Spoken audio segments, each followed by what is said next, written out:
Pada Prof. Ade, waktu dan tempat saya persilakan.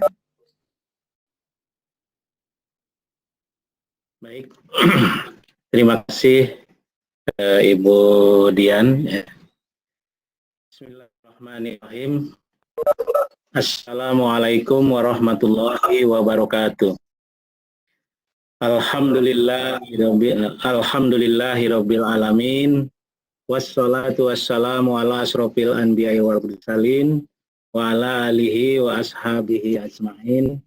Rabbi shrah li sadri wa yassir li amri wahlul 'uqdatam min lisani yafqahu qawli.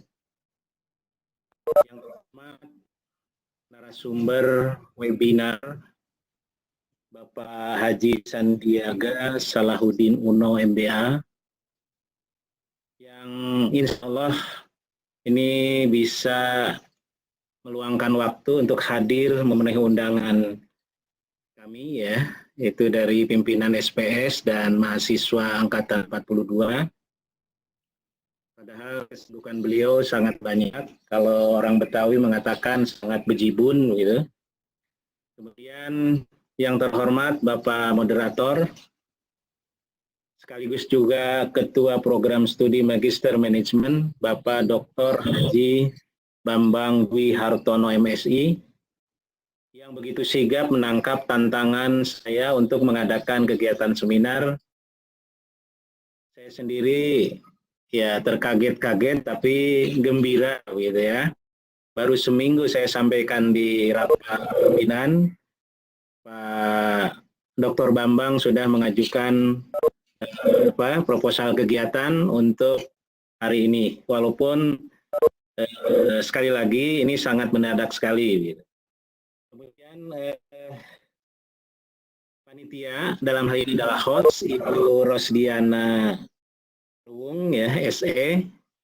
Ini saya kira sudah begitu cerdas menerjemahkan niat baik pimpinan SPS melalui Kaprodi sehingga webinar ini insya Allah bisa terlaksana dengan lancar dan menjadi promosi yang sangat baik, khususnya bagi Magister Manajemen dan secara umum bagi SPS UHAMKA. Yang terhormat, teman-teman peserta webinar yang insya Allah tetap semangat di tengah kondisi yang belum bisa ditentukan kapan berakhirnya, sehingga saya kira memang banyak teman-teman yang sudah kangen ya ketemu dengan teman-teman yang lain gitu. Tetapi dengan acara webinar ini insya Allah teman-teman bisa bertemu muka walaupun jarak jauh ya. Ini sesuai dengan saran pemerintah bahwa kita harus mengadakan physical distancing. Segala puji dan syukur mari kita aturkan kehadiran Allah Subhanahu wa taala atas segala limpahan karunia dan nikmat sehat yang dicurahkan kepada kita sehingga kita bisa melaksanakan kegiatan webinar Magister Manajemen. Narasumber dan peserta webinar yang saya hormati, dalam kesempatan ini tentunya saya merasa bangga dan bahagia karena Pak Haji Sandiaga Salahuddin Uno, saya sebut Bang Sandi saja ya, bersedia menyempatkan hadir memenuhi undangan kami dalam rangka memenuhi rasa haus akan ilmu para mahasiswa kami. Saya berharap Bang Sandi dapat memberikan kiat-kiat dan strategi berbisnis dan marketing selama dan sesudah pandemi COVID-19. Karena saya percaya Bang Sandi orang yang mumpuni dan terbukti sangat kompeten di bidang bisnis dan marketing.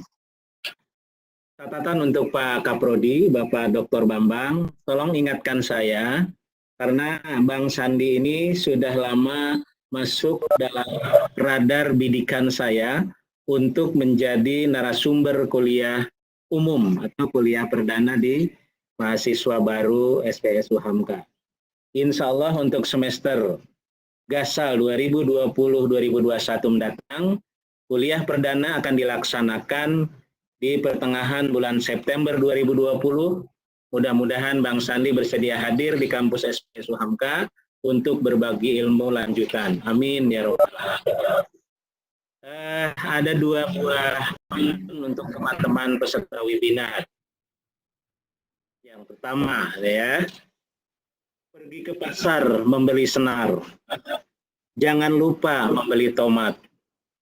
Selamat mengikuti webinar, insya Allah mendapat ilmu yang bermanfaat. Pantun yang kedua, makan permen Magister Manajemen UHAMKA memang keren. Kemudian ada pantun untuk Bang Sandi, ini sudah hadir atau belum Bang Sandinya ya. Naik bendi menjemput aura kasih. Untuk kehadiran Bang Sandi, kami ucapkan terima kasih. Hadirin yang saya hormati, untuk kelancaran dan keberkahan serta membuka dan memulai acara webinar ini, mari kita bersama-sama melafazkan basmalah. Bismillahirrahmanirrahim. Terakhir, untuk teman-teman yang menyiapkan penyelenggaraan acara ini dengan kerja keras, penuh keikhlasan, saya ucapkan terima kasih. Semoga amal baik teman-teman mendapatkan limpahan pahala dari Allah Subhanahu. Amin ya Rabbal alamin. Daun salam dibawa dari Payakumbuh. Wassalamualaikum warahmatullahi wabarakatuh. Waalaikumsalam warahmatullahi wabarakatuh. Terima kasih Pak Direktur. Terima kasih Pak Ade. Ya. Alhamdulillahirobbilalamin, Bapak Ustadz kita sudah bergabung. Mungkin langsung saja kita lanjutkan dengan pembacaan tilawah dari beliau. Ya. Dulu semuanya, terima kasih.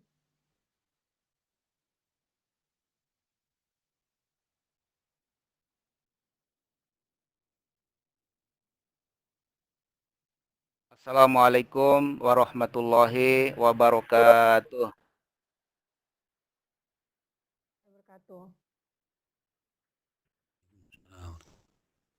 A'udzu billahi minasy syaithanir rajim.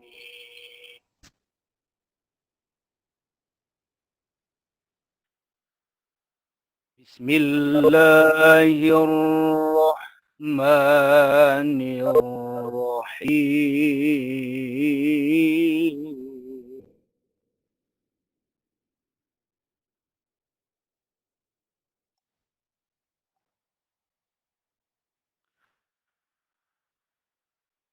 Alam nashrah laka sadraka wa wada'na anka wizrak.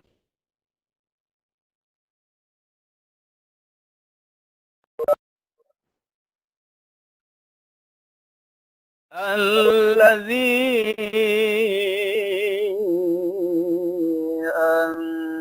anqadha dhahraka wa rafa'na laka dhikrak.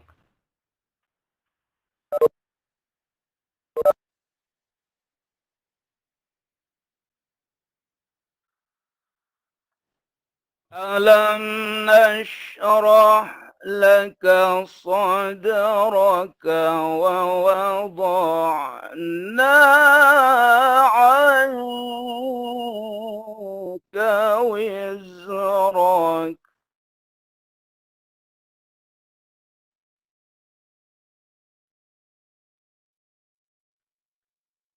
الذي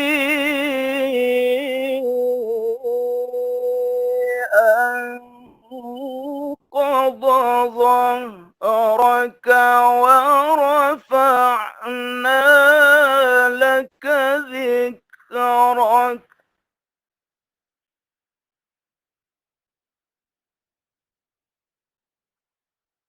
فإن مع العسر يسرا إن مع العسر يسرا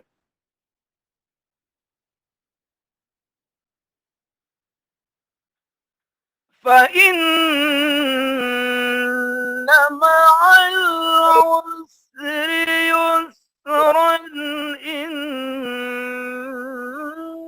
مع العسر يسرا فإذا فرغت فانصب وإلى ربك فارغب صدق الله العظيم. Assalamualaikum warahmatullahi wabarakatuh. Waalaikumsalam warahmatullahi wabarakatuh. Baik, terima kasih Bapak Ustadz Mokhtar. Ya, karena waktu sudah menunjukkan pukul 13, maka saya persilakan kepada Bapak Moderator untuk membuka webinar ini.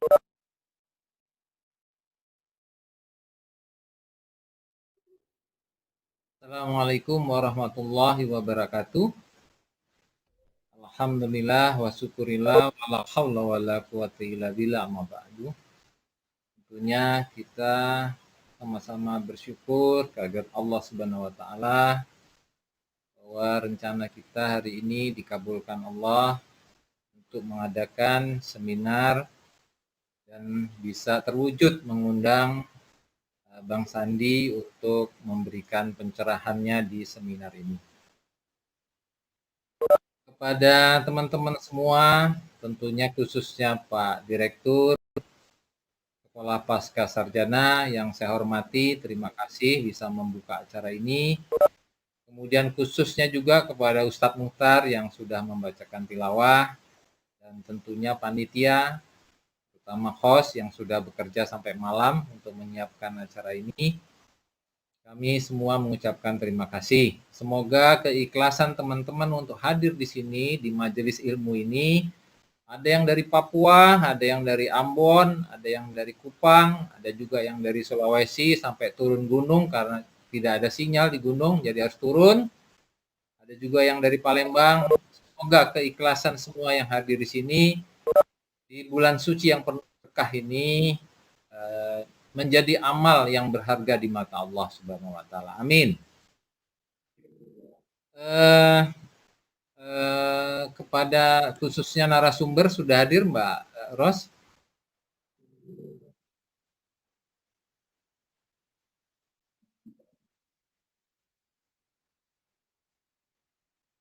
Kepada narasumber khususnya kami ucapkan banyak terima kasih sudah berkenan hadir di sini. Kami mengundangnya Bang Sandi saja. Terakhir mungkin profil beliau tidak perlu disebut karena kalau disebut bisa berjam-jam nggak selesai juga. Yang tadi Pak Direktur bilang sudah berjibun kegiatannya, sehingga sedikit saja nanti tentang profil Bang Sandi. Jadi, terakhir jumpa dengan beliau itu sebelum pilkada, yang tadi ada fotonya beliau masih pelontos. Itu terakhir berjumpa dengan beliau. Pada waktu saya aktif di DKI, sayangnya belum bisa berjumpa dengan beliau karena istri saya sudah keburu diganti oleh Bang Rikrik yang kebetulan temannya Bang Sandi juga. Eh, jadi kita semua di sini senang Bang Sandi bisa berkenan untuk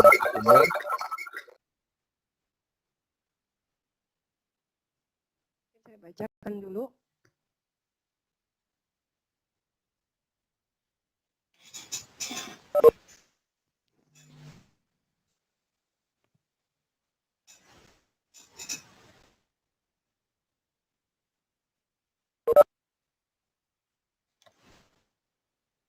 Ya, Opportunity Fit, Winning Opportunity Out of COVID-19 Pandemic by Sandiaga Uno. Ya, tentang UMKM, startup dan pengusaha Indonesia. Ya, ini saya hanya membacakan reviewnya saja. 99% ekonomi digerakkan oleh UMKM. Kemudian 97% lapangan kerja diserap UMKM, 60% PDB ekonomi disumbang oleh UMKM. Jadi hanya 3 dari 10 orang Indonesia jadi pengusaha. Begitu kesimpulannya menurut Bang Sandi.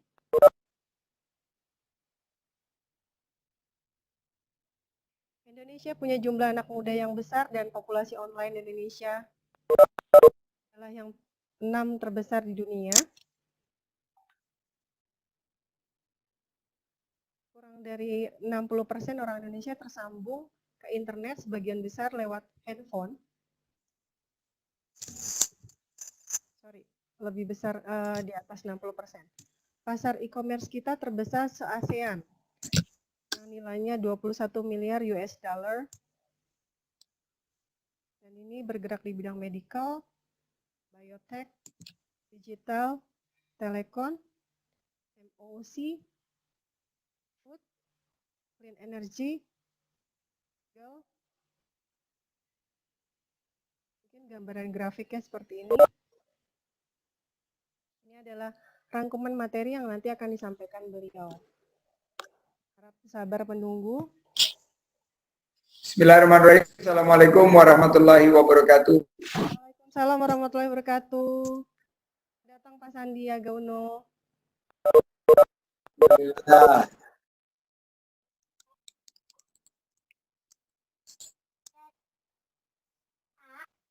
Silakan menyapa Pak Bambang sebagai moderator. Assalamualaikum Bang Sandi, selamat datang. Warahmatullahi wabarakatuh. Pak Bambang Dwi, apa kabar? Baik, alhamdulillah Bang Sandi. Terakhir ketemu Bang Sandi sebelum pilkada yang waktu Bang Sandi masih pelontos, itu gambarnya ada di situ Bang Sandi. Oh, iya biasanya pelontos kalau lagi mau puasa. Jadi gimana kabarnya Bang? Selama ini kan Abang keliling-keliling, wah kegiatannya banyak dan sekarang tiba-tiba harus di rumah. Bahkan ketemu keluarga aja Abang harus di bandara waktu itu. Mengucap syukur tetap Pak Bambang karena mungkin ini Allah kirimkan satu ujian buat kita, termasuk saya. Dan saya sekarang dapat hadiah dari Allah untuk selama 48 hari sekarang sudah berturut-turut di rumah saja sama keluarga. Dan ini belum pernah saya rasakan sebelumnya, dapat kemewahan bisa sholat berjamaah 5 waktu sama keluarga, itu suatu karunia dari Allah Subhanahu wa Ta'ala. Dan ya, saya yakin pasti ada hikmah di balik coronavirus ini. Kita doain Abang selalu sehat, dimudahkan urusannya. Suatu ketika nanti dikabulkan jadi pemimpin bangsa ini, amin. Amin, amin, amin, Pak Bambang. Sebagian dari masyarakat kita termasuk mahasiswa ini Bang Sandi penasaran, selalu penasaran apalagi yang akan dibuat Bang Sandi ke depan. Nah, orang-orang yang ada di acara ini termasuk orang-orang yang penasaran itu. Nah, latar belakangnya Bang Sandi, sebagian dari mahasiswa kan juga ada mahasiswanya. Mereka itu juga ada yang pebisnis. Jadi mereka gelisah lah supaya kalau corona ini kan kalau menghantamnya itu tidak hanya multi channel tapi omni channel. Jadi semua aspek kena. Nah ini supaya tidak terlalu dari Bang Sandi untuk membangun apa ya, membangun spirit optimisme lah supaya teman-teman ini kalau apa ya, supaya lebih dalam masa krisis ini juga tetap bisa bangkit, kalaupun jatuh itu nggak terlalu dalam. Demikian pula nanti setelah pandemik ini juga bisa berjalan lebih baik. Nah itu kira-kira kami perlu pencerahan dari Bang Sandi. Mohon kami mengucapkan terima kasih banyak karena berkenan dan mohon sekarang waktunya Bang Sandi memberikan materinya. Kurang lebihnya begitu, saya mohon maaf. Wassalamualaikum warahmatullahi wabarakatuh. Waalaikumsalam warahmatullahi wabarakatuh. Terima kasih Pak Bambang Dwi dan rekan yang sudah hadir pada hari ini dalam materi Business Opportunity Trends and Marketing Technology during and after COVID-19. Dan saya terima kasih untuk panitia yang sudah mengundang saya. Untuk beberapa rekan-rekan akan mengalami mungkin kesulitan suara dan kesulitan gambar tergantung karena ini Webex yang kita pakai, Cisco Webex ini mengambil begitu banyak bandwidth. Dan salah satu sisi dalam COVID-19 ini bahwa internet load-nya sangat berat. Dan kenapa aplikasi seperti Zoom dan aplikasi-aplikasi lain itu banyak diminati karena Zoom itu sangat sedikit mengambil bandwidth-nya. Nah, yang bisa membantu adalah kalau teman-teman bisa memute video dan bisa memute audionya. Kalau di mute video dan audionya akan sangat membantu dan saya berjanji akan sangat cepat dalam memberikan materi sehingga kita juga bisa ada waktu untuk tanya jawab. Pertama-tama tentunya kita bersyukur kehadirat Allah Subhanahu wa Ta'ala bahwa kita masih diberikan kesehatan, masih diberikan kekuatan di tengah pandemi COVID-19 ini. Juga kita melihat satu realita bahwa kita harus kirimkan doa terbaik kepada saudara-saudara kita yang terpapar, terdampak COVID-19 dari sisi kesehatan maupun sisi ekonominya. Dan tentunya juga kita berikan doa bagi saudara-saudara kita yang ada di garda depan, para tim medis, tenaga kesehatan, para dokter, perawat, dan semua yang berjuang untuk mengalahkan COVID-19. Salawat dan salam selalu tercurah kepada junjungan kita Nabi besar Muhammad SAW. Semoga kita bisa mendapat syafaatnya nanti di yaumil akhir. Saya ada materi yang tadi sudah ditayangkan. Mohon bisa di-share. Saya beri judul Cofor Tunifit. Cofor Tunifit ciptaan dari Ari Mufti yang selalu berganti-ganti. Intinya di sini adalah winning opportunity out of COVID-19 pandemic. Nah, kita lihat di sini bahwa kalau dilihat memang dari segi pandemik ini masih ada opportunity, masih ada peluang yang kita bisa lihat khususnya di beberapa sektor. Jadi slide kedua, saya ingin cerita bahwa di mana saja opportunity. Opportunity-nya tentunya ada di sektor UMKM. UMKM ini penggerak ekonomi kita. 97% lapangan kerja kita diserap oleh UMKM. Nah, yang protes suara tidak ada dan segala macam itu karena bandwidth. Maaf, jadi suaranya kadang-kadang timbul tenggelam. Mohon maaf sekali lagi, ini karena kita memakai Webex. Dan Webex itu mengambil bandwidth terbesar. Jadi ada yang seperti Jesya Ananda Kurniawan bisa jelas mendengar suara saya, tapi Darhayeni tidak mendapatkan suara. Nah, Subhan, alhamdulillah Subhan Avandi suaranya jelas, tapi Darha karena itu bandwidth.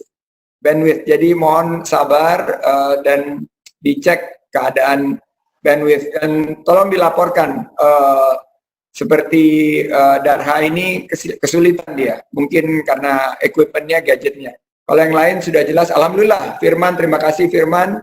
Zaki, terima kasih Zaki, dan luar biasa sudah oke semuanya. Saya lanjutkan. Jadi dari 10 orang Indonesia sebetulnya ingin menjadi pengusaha, dan UMKM ini menjadi tulang punggung ekonomi kita. Tapi pada saat sekarang, lapangan pekerjaan yang hilang itu sebetulnya diakibatkan karena yang terpukul paling pertama di ronde-ronde pertama COVID-19 ini adalah sektor UMKM. Sementara 60% PDB kita disumbang oleh sektor UMKM. Nah, ini yang sangat menarik untuk kita kalau kita lihat di saat-saat COVID-19 ini kita harus terus melihat apakah ada hikmah, apakah ada peluang, apakah ada satu opportunity yang bisa kita alhamdulillah bisa jalankan. Dan di slide berikutnya kita akan mencoba menggali bahwa pada saat ini Indonesia adalah satu negara yang punya demografi paling menarik karena jumlah anak mudanya mendominasi. Anak mudanya mendominasi bahwa, dan kita populasi online karena milenial itu selalu terkonek online, kita nomor 6 terbesar di dunia. 60% orang Indonesia tersambung ke internet. Oleh karena itu seperti Darha Yeni mengalami masalah karena cakupan internetnya ini belum merata di seluruh wilayah Indonesia, sehingga yang mendengar saya alhamdulillah jelas. Fitriani jelas, dari Ambon juga jelas, Idul Daru, dan semuanya jelas alhamdulillah, tapi banyak juga yang koneksi internetnya kurang baik. Karena 60% dari 270 juta orang Indonesia itu tersambung internet pada saat yang bersamaan. Dan akhirnya tentunya kita perlu berinvestasi di sektor internet kita. Dan pasar e-commerce kita terbesar. Paling besar ekonomi kita, dan kalau kita lihat e-commerce sudah jumlahnya 21 miliar dolar. Nah, yang menurut saya sangat menarik dari COVID-19 ini adalah sebagian menjadi winners, sebagian menjadi potential losers. Nah, kita harus melakukan adaptasi kepada realita baru. Adaptasi terhadap new normal. Next slide. Saya ingin cerita sedikit mengenai sektor medical. Ada perusahaan besar, Top Glove namanya, dari Malaysia. Ini adalah produsen sarung tangan medis terbesar di dunia. Dengan adanya COVID-19, justru industri untuk Top Glove naik. Dan ini satu opportunity untuk kita semua. Saya tadi pagi pakai sarung tangan karena ada kegiatan di wilayah Jakarta Utara, di Koja, dekat rumahnya Faisal, di Kelurahan Lagoa. Itu kita memakai dalam waktu 1 jam 2 jam kita sudah harus berganti, dan ini akan menjadi new normal. Orang akan banyak pakai glove, akan pakai sarung tangan. Mohon teman-teman yang kebetulan belum di mute, silakan di mute, karena salah satu dari permasalahan kenapa Darha ini tidak bisa mendengar karena ada suara yang bocor yang belum di mute dari teman-teman partisipan. Sektor kedua opportunity adalah di biotech. Ya, kita dengar ada kita yang ingin bicara rupanya. Belum di mute. Oh, LS Lalan Suherman, mohon di mute. Terima kasih Lalan Suherman.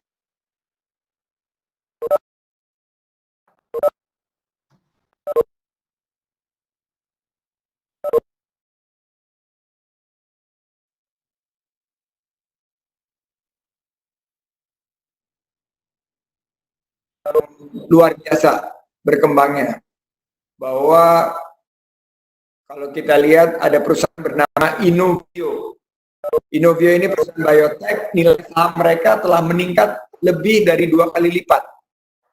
Lebih dari 2 kali lipat sesudah wabah. Kenapa? Karena vaksin mereka yang disebut Inno 4800 dikembangkan menggunakan DNA virus alih-alih menggunakan metode tradisional. Jadi mereka menggunakan pendekatan DNA untuk mengembangkan vaksin ini. Ya, silakan ada yang mau berbicara, kelihatannya teman kita. Iya, silakan berbicara.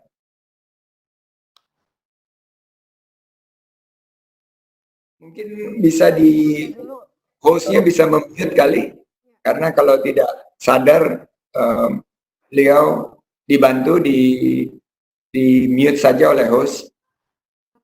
Juga cerita tentang di biotech ini perusahaan bernama Moderna.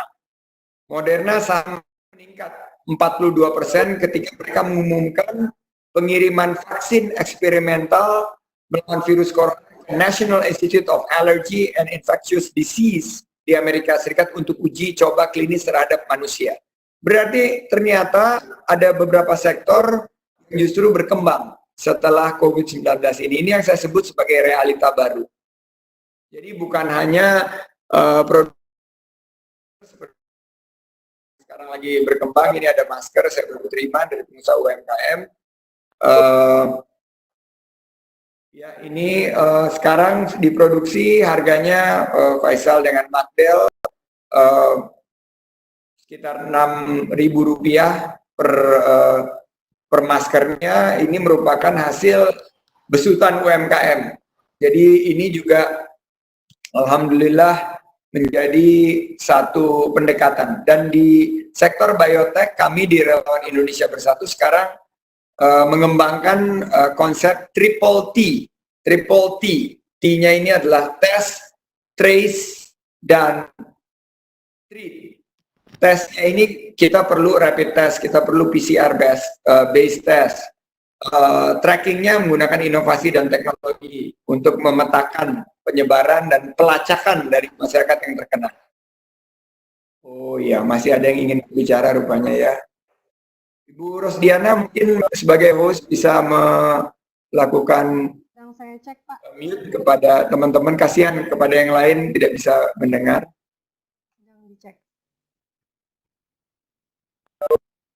Kita nunggu Bu Rosdiana untuk mengecek.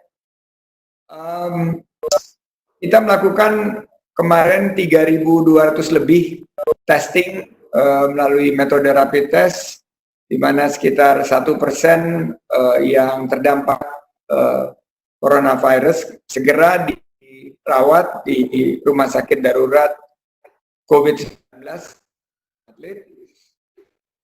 Dan kita mengembangkan juga teknologi pelacakan, tracing. Dan terakhir tentunya bagaimana kita mengembangkan investasi untuk melakukan perawatan kepada seluruh masyarakat yang terpapar COVID-19. Nah, yang berikutnya kita ingin juga mana sektor lain yang memiliki peluang, sektor digital.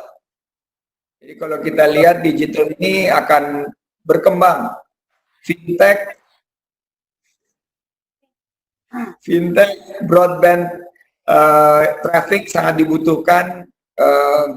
Kita juga harus berikan pelatihan-pelatihan karena metode-metode seperti ini kelihatannya simple, tapi ada etika-etika dalam kuliah melalui digital ini, bahwa kita harus terus memute, dan kalau tidak berbicara atau tidak memberikan materi, kita mute juga video kita agar bandwidth kita dilakukan penghematan.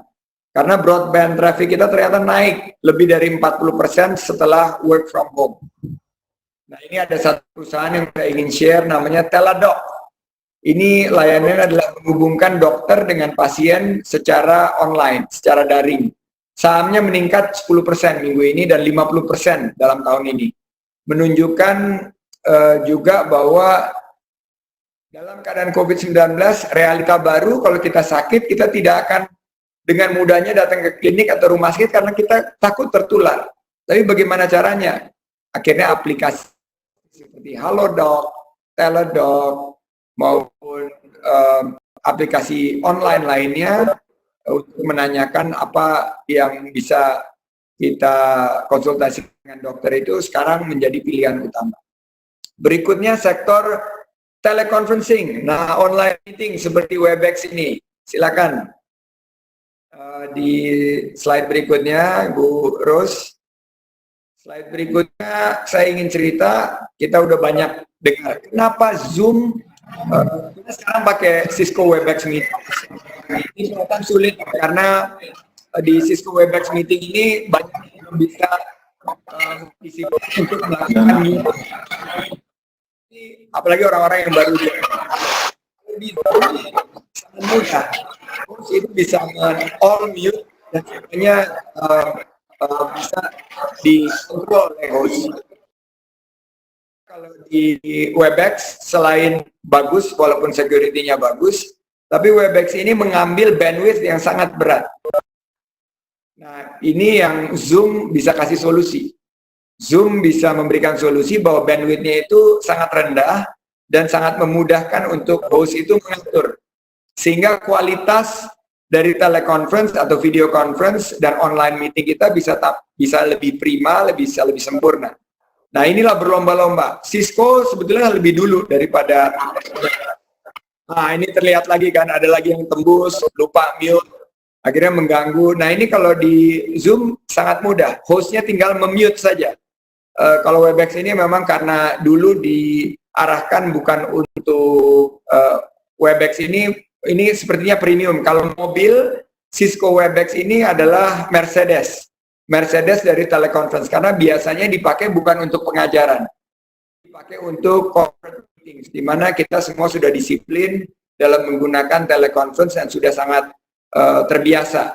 Sehingga fitur-fiturnya dia lebih besar di fitur-fitur security, fitur-fitur untuk memastikan materi kita ini terlindungi. Saya sudah memakai Cisco Webex ini cukup lama dan maksimal penggunanya itu nggak lebih dari 8 orang. Karena kalau di atas 8 orang akan terjadi masalah-masalah seperti tadi kayak kayak Stony masih belum mute dan ya banyak lagi kejadian-kejadian yang memang harus kita mulai terbiasa, tapi ini adalah realita baru kita, bahwa 173 orang ini nggak cocok di Cisco Webex, karena Cisco Webex ini didesain maksimal itu antara 20-an karena dia juga mengambil bandwidth yang sangat besar, tapi juga ada Skype. Setelah Zoom yang paling sedikit bandwidthnya itu Skype. Setelah Skype itu ada Microsoft Teams, baru paling tinggi. Jadi ibaratnya itu kalau Zoom itu Innova atau mungkin Avanza. Tapi Webex ini Mercedes. Jadi yang dipakai hari ini adalah Mercedes. Jadi Zoom kenapa menjadi melonjak? Karena menjadi salah satu aplikasi yang paling banyak dipakai di dunia. Sekarang kapitalisasi pasarnya 9 miliar dolar. Dan penemu Zoom, pendiri Zoom ini sekarang menjadi orang yang sangat masuk ke dalam top successful people in the world. Berikutnya apalagi opportunity-nya adalah MOOC. Nah, ini yang singkatannya mungkin nanti perlu dicatat teman-teman. MOOC ini adalah Massive Online Open Course. Ini 173 partisipan adalah Massive Online Open Course, di mana saya memberikan open course kepada semuanya, dan sekarang ini adalah bentuk disrupsi kepada sektor pendidikan. Sektor pendidikan ratusan tahun tidak pernah terdisrupsi. Anak saya bangun tidur, kita selalu berdebat, ayo cepat mandi, ayo makan, saya antar ke sekolah. Masuk ke sekolah, dia setelah diantar masuk ke dalam kelas, dalam metode classroom.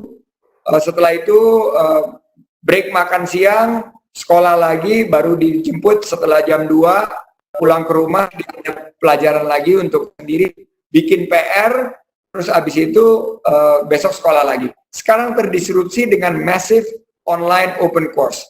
Sulaiman tidak lagi berantem sama saya pagi-pagi harus mandi. Kenapa? Karena dia tidak perlu mandi. Begitu bangun, nyantai-nyantai, dalam waktu 30 detik dia sudah di depan komputernya untuk melakukan massive online open course. Pesertanya 12-13 teman-teman kelasnya dan difasilitasi Zoom pada kali ini dengan fitur security-nya. Dan kalau kita lihat K-12, SD, paling tidak untuk SD, sekarang spesialis pendidikan sudah banyak menggunakan konsep ini. Dan ini adalah disrupsi, bahwa kita tidak lagi mengajarkan anak-anak bangun tidurku terus mandi, tidak lupa menggosok gigi.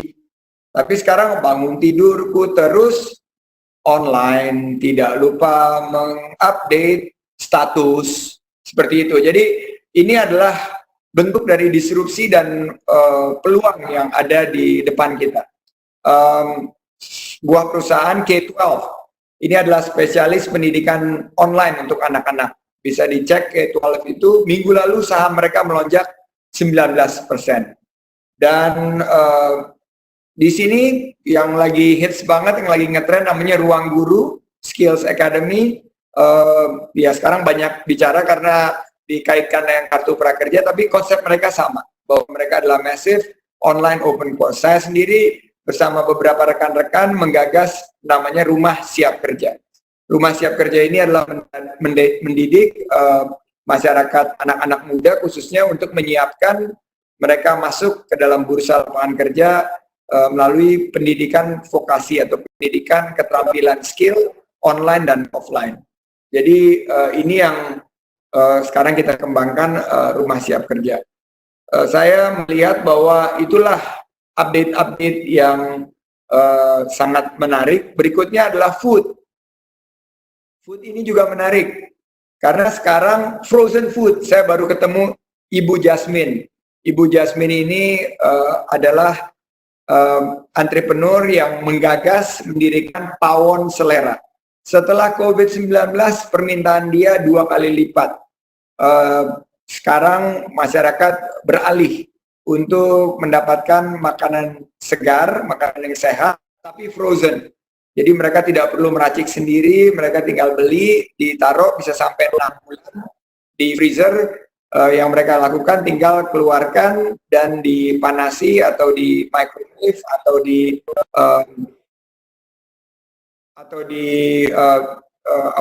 hanya dipanaskan saja. Jadi ini bisnis food yang berkembang sekarang, Pawon Selera. Saya ketemu juga dengan Pak Budi, pengusaha susu jahe, karena sekarang semua ingin minum jamu supaya badan mereka kuat, imunitas kuat. Mereka mengembangkan satu konsep tidak menaikkan harga, walaupun harga jahe naik dari 45.000 per kilogram menjadi 80.000, tapi dia perluas pasarnya. Per hari ini omsetnya dia 2 kali lipat. Dan yang dilakukan oleh Pak Budi dengan susu jahe Raisa ini adalah salah satu yang sangat inspiratif juga. Berikutnya lagi sektornya? Clean energy. Clean energy ini kita kalau keluar Jakarta melihat langit sekarang sudah biru, kita melihat jalan-jalan tidak terlalu polusi. Ini menunjukkan bahwa ada peluang untuk pengembangan energi baru dan terbarukan yang ramah lingkungan, yang bersih, clean and green. Jadi pembangkit listrik tenaga bayu, pembangkit listrik tenaga matahari, maupun energi-energi yang clean dan green itu akan menjadi opportunity yang sangat besar ke depannya. Banyak sekali perusahaan-perusahaan sekarang seperti Equis yang berkembang. Berikutnya, next, adalah legal. Legal ini juga, karena di sisi COVID-19 ini, akhirnya masyarakat melihat satu peluang untuk industri hukum bertransformasi juga, memberikan pelayanan hukum melalui online, melalui digital dan teknologi. Dan juga mulai banyak dispute, banyak sengketa hukum yang terjadi karena ada yang mengambil posisi bahwa ini adalah force majeure. Force majeure ini akhirnya ya tentu harus diselesaikan dalam pendekatan hukum. Jadi akan banyak sekali kebutuhan terhadap bantuan hukum. Jadi legal ini juga merupakan salah satu bisnis yang akan banyak melihat peningkatan permintaan setelah COVID-19. Next, ini adalah gambar kurva yang saya ingin share, bahwa kalau dilihat bahwa kita sekarang mungkin mendekati puncaknya, karena menurut perhitungan pemerintah dan dari beberapa rekan-rekan ahli epidemiologis dan juga ahli epidemi, ahli kesehatan masyarakat, bahwa di Jakarta dan di Indonesia diharapkan puncak daripada COVID-19 itu adalah bulan Mei. Nah, berarti kalau kita hitung mundur, biasanya pemulihan itu akan memakan waktu 2-3 bulan, berarti bulan Juli atau Agustus insya Allah kita kembali ke normal.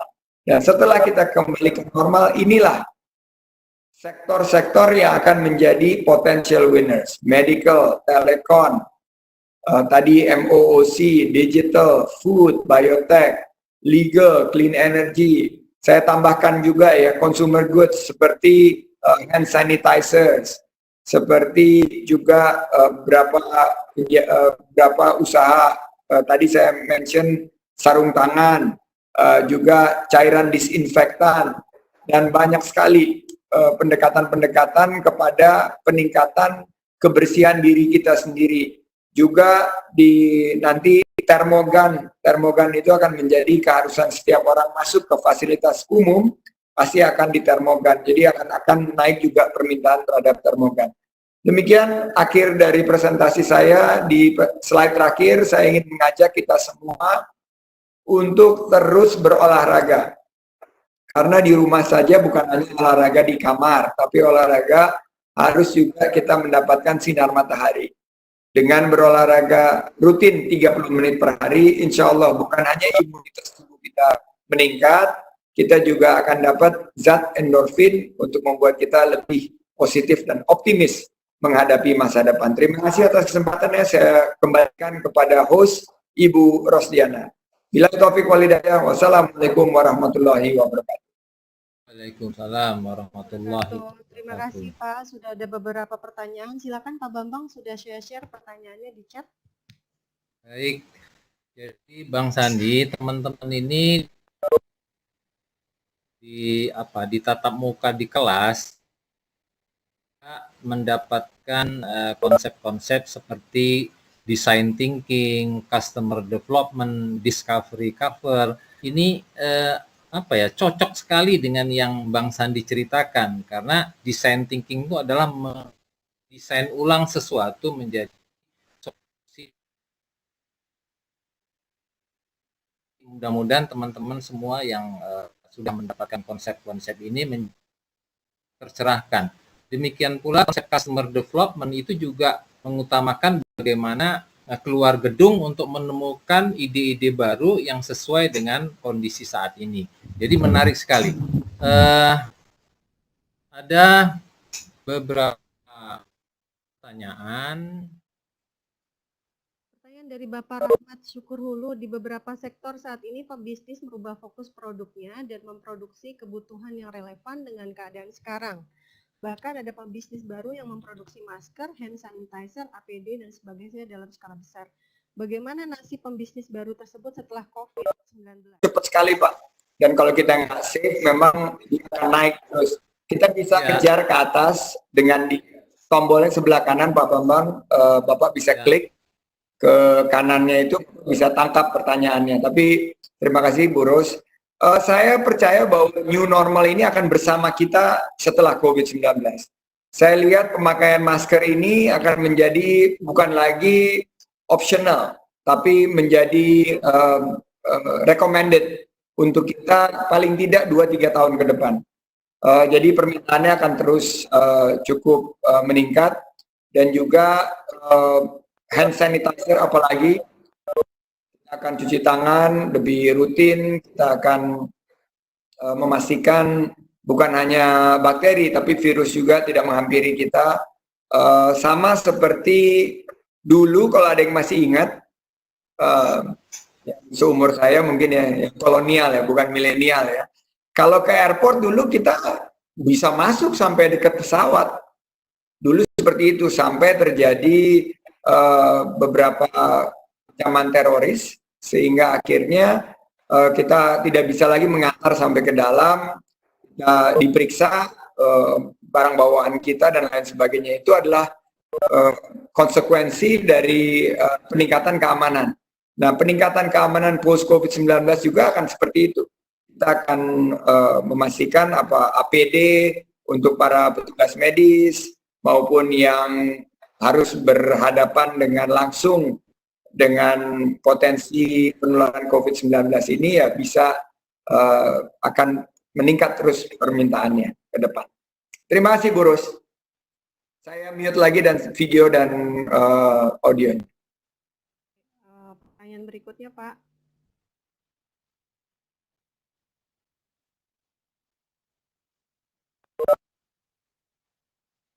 Melihat gejala dan kondisi saat ini, pernah juga disampaikan oleh Dinas kita ke depannya, apakah mungkin dunia pendidikan tidak memerlukan ruang dan tempat? Ini pertanyaannya agak sedikit di luar konteks. Ada juga pertanyaan, mungkin nanti Bapak mau menjawab, saya persilakan. Ada juga pertanyaan, saya bertanya mengenai dampak COVID-19 bagi pengusaha kecil. Apa yang harus dilakukan pengusaha kecil ketika usaha mereka terus menurun akibat COVID, sedangkan modal yang digunakan tidak kembali, bahkan tidak mendapat keuntungan dari modal yang sudah dikeluarkan? Baik. Yang paling awal mungkin pengusaha kecil. Untuk pengusaha kecil, fokus pada kemampuan kita mengelola dengan sangat ketat, terutama dana kas kita. Amankan posisi kas kita dalam minggu-minggu dan bulan-bulan ke depan. Karena konsepnya ke depan adalah cash is king. Cash is king. Kalau kita, ini cash ini seperti kayak asupan darah segar bagi usaha kita, sama seperti badan kita memiliki keharusan mempunyai suplai darah.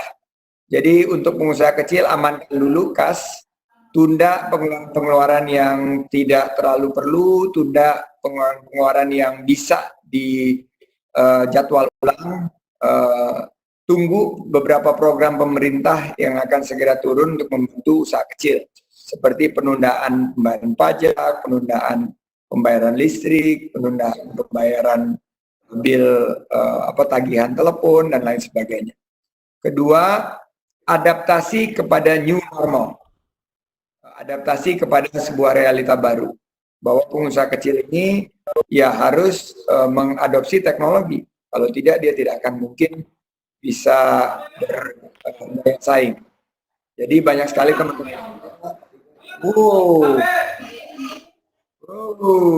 Ya. Ada yang ingin ikut teriak-teriak di belakang.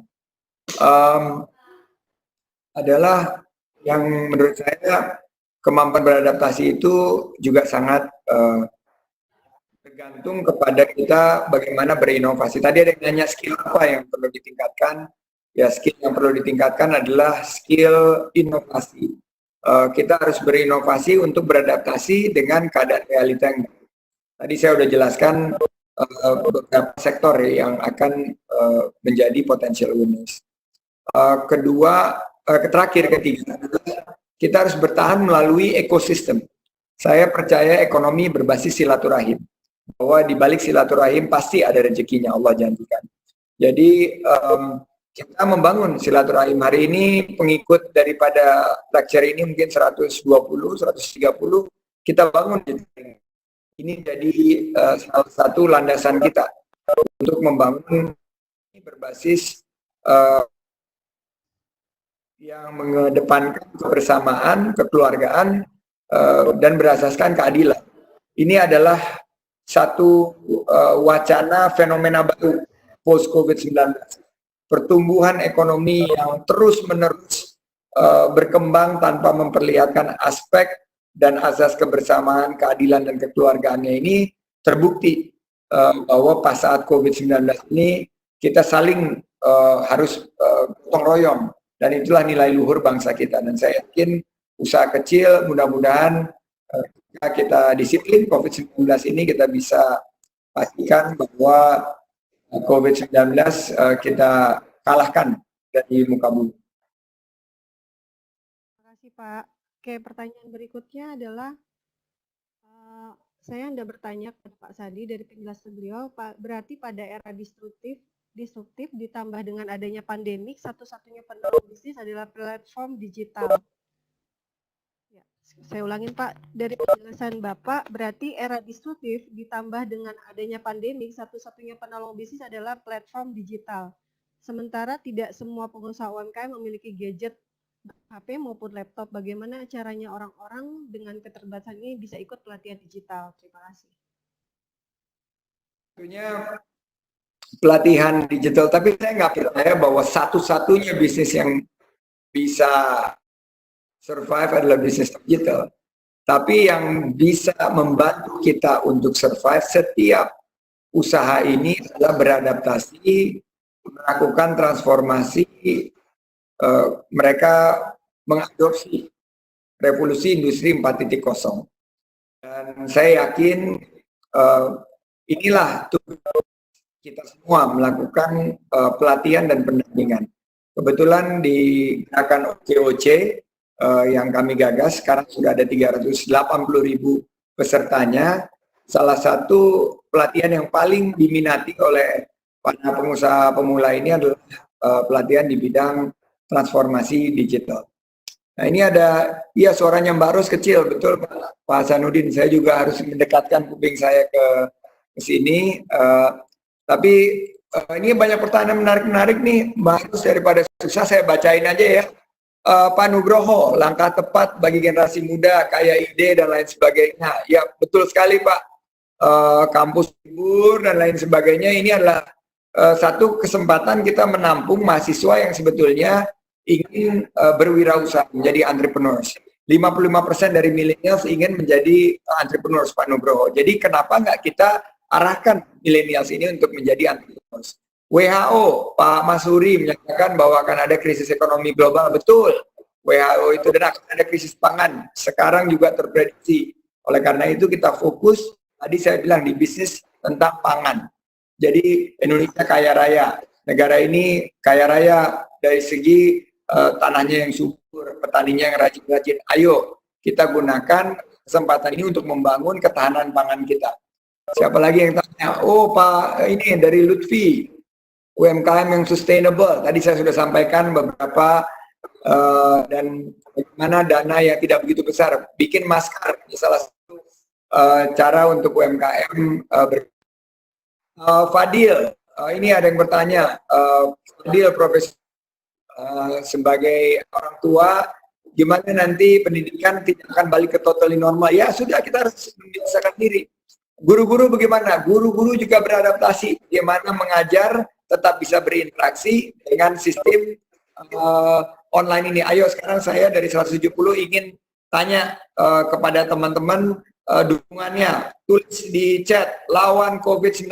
Ayo tulis semuanya. Coba kita lihat. Mana tulisannya? Di teman-teman di chat.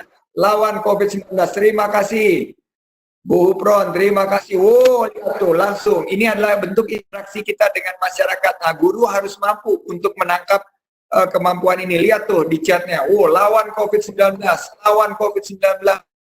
Ayo kita bisa lawan COVID-19. Bu Lili, ya betul.